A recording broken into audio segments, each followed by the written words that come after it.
Jigging is a favorite tactic of walleye anglers on Canadian getaways, but other presentations also hold promise. Fishhead's Jon Thelen has the rest of the story.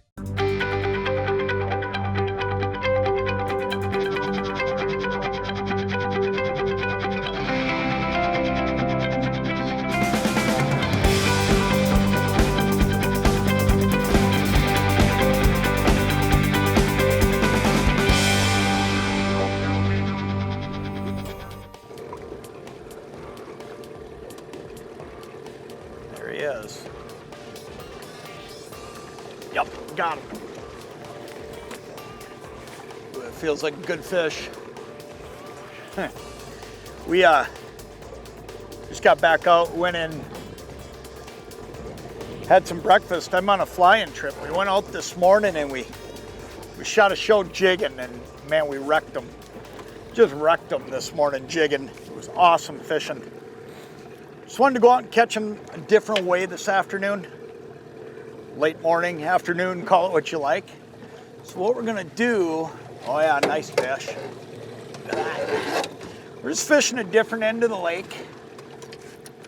And what we're gonna do is we're gonna pull around some different baits and just do some different things. Things that a lot of people don't think about on fly-in trips. Awesome walleye, look at that one. That catch fish no matter where you go, you know, whether it be spinners, crankbaits, or these little guys I'm fishing right now. So often people just don't think of that because what they think about is jigging. And you know, I get it, because when it comes down to it, jigging's so much fun. Like I say, we started doing that, but I'll tell you, you can catch an absolute ton of fish pulling baits around like what we're gonna pull around this late morning and early afternoon. You know, I fish this Lindy Lil'Guy in a lot of different scenarios. I always have. It's always been a fish catcher for me, whether it's, you know, been a lake of the woods, a Mille Lacs, you know, river systems, whatever it is. And as you can imagine, it's equally effective on Canadian waters. It's just a really cool bait. We'll tell you a little bit about how we troll them as we do this today, and we'll just catch a bunch of fish.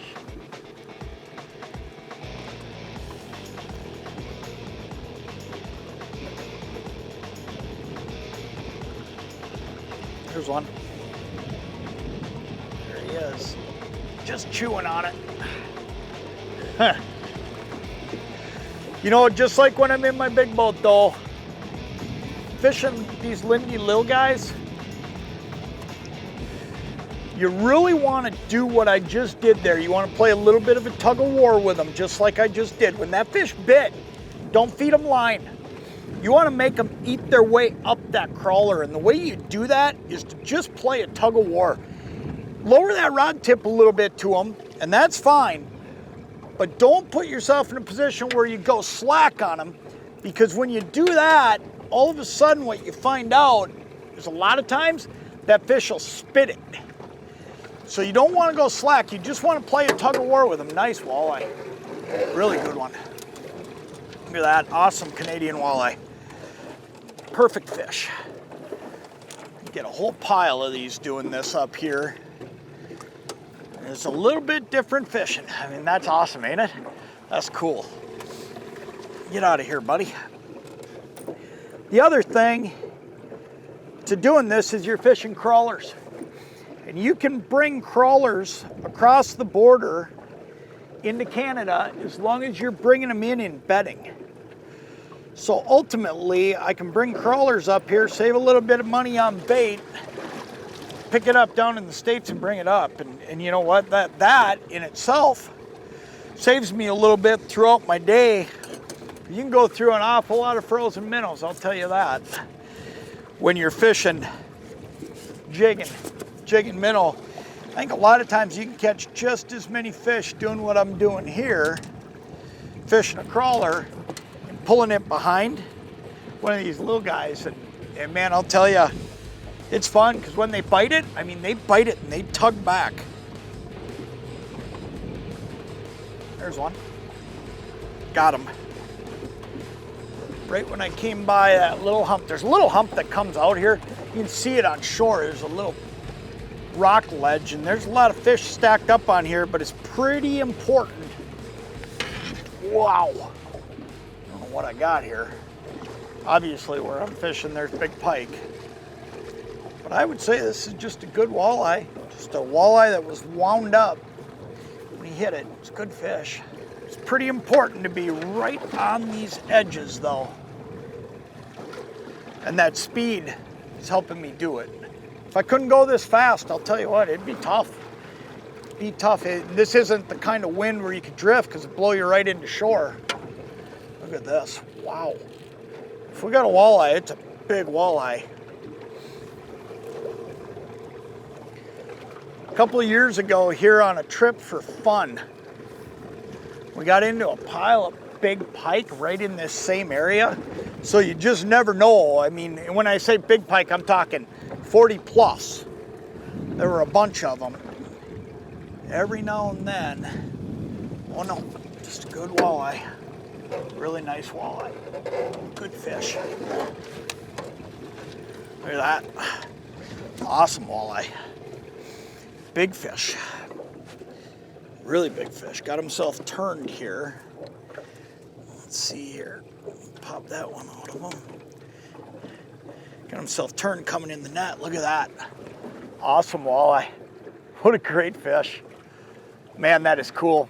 It's the kind of thing you can do though by pulling around different baits every now and then versus just feeling like all you want to do on a trip like this is jig. Let me tell you, there's a lot of fun in jigging. I love jigging. We did it all morning. Caught a bunch of fish, but I also do believe that you can catch an awful lot of big fish and different fish, more aggressive fish doing what we're doing. This is Lindy Lil'Guy. I'm fishing the medium size. They come in 3 sizes. Today I'm fishing that 1.5 inch version.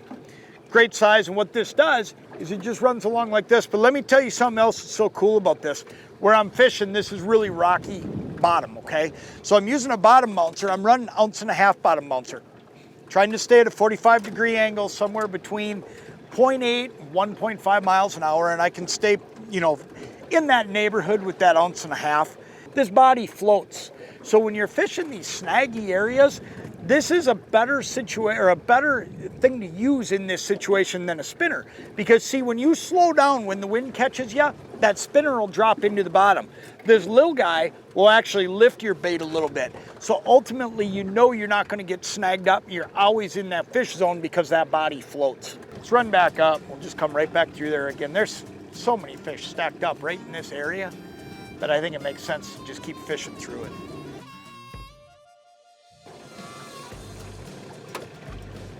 There he is. Got him. Saw this fish. He was right there. He was by himself. He was nowhere near any bait. And you know what? It wasn't just a second later, he snapped it. That's cool. I love fishing like this. I love fishing aggressive. Don't get me wrong. I like jigging. Come on these trips. I like jigging. I love pulling crankbaits, Lindy rigging, whatever it may be, but ooh, this is a big walleye to finish our day up. Pretty good fish. Let's see if we can get him over here. Get him in the net. Yep. Look at that. What a great way to wrap up a super fun day of fishing. Fishing a little bit different, I get it. Most of the time when you think of going to Canada, what you think about is going up and jigging.